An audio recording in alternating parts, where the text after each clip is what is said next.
Ever wondered why understanding English tenses is essential? Well, the answer lies in the power of tenses to shape our understanding of time and sequence of events. In essence, tenses are the heartbeat of English language, regulating its rhythm and flow.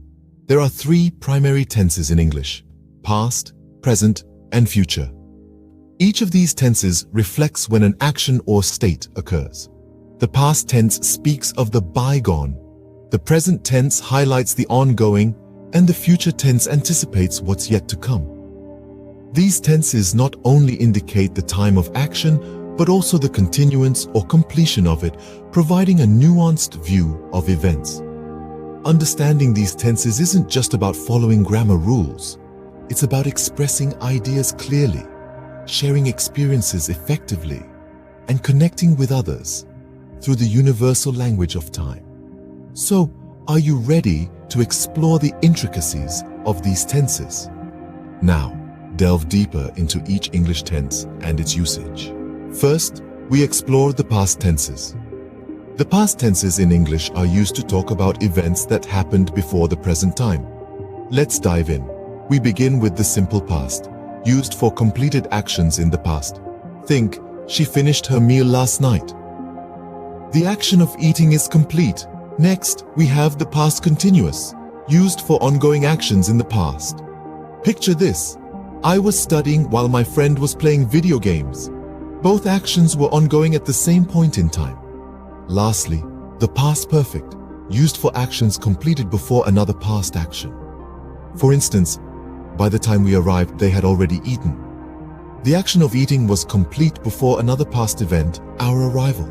Understanding and using these tenses correctly can greatly enhance your communication skills. Remember, past tenses help us talk about events that happened before the present time. Moving on to the present tenses. The first one on our list is the simple present. We use this tense to express the idea that an action is repeated or usual. For example, she teaches English at the local school. This statement indicates a regular action happening in the present. Next up is the present continuous tense.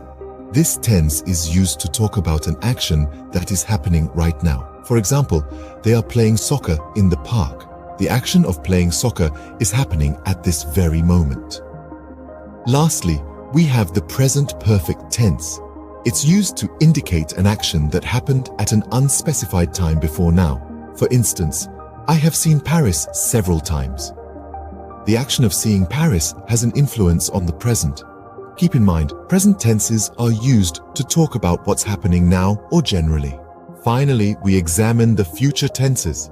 The first one is the simple future, used for actions that haven't happened yet, but will occur in the future. For example, we will visit the beach next week. This sentence indicates a planned action set to occur in the future. Next up is the future continuous, which describes ongoing actions that will happen at a certain time in the future. For instance, at 3 o'clock tomorrow, she will be giving a presentation. This sentence tells us that the action of giving a presentation is expected to be happening continuously at a specific future time. Last but not least, we have the future perfect tense.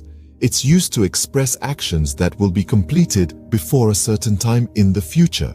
For instance, by this time next year, I will have completed my degree. This sentence forecasts that the action of completing the degree will be done before a specific future moment. Always remember, future tenses help us express actions or states that will happen in the future. Now that we've covered all the tenses, let's summarize. We've journeyed through the past tenses, which help us to express actions or states that were completed at a specific time in the past. We've explored the present tenses, which enable us to talk about the here and now, or actions that have a present effect. And we've ventured into the future tenses, which allow us to describe actions that will happen at a later time. Each tense, with its unique forms and aspects, provides specific information about the timing and nature of an action or state. The correct use of these tenses is crucial in English, as it helps to convey our messages clearly and accurately. Remember, practice makes perfect, and constant use will lead to mastery. Mastering English tenses is a huge step towards fluency. Keep practicing and you'll get there.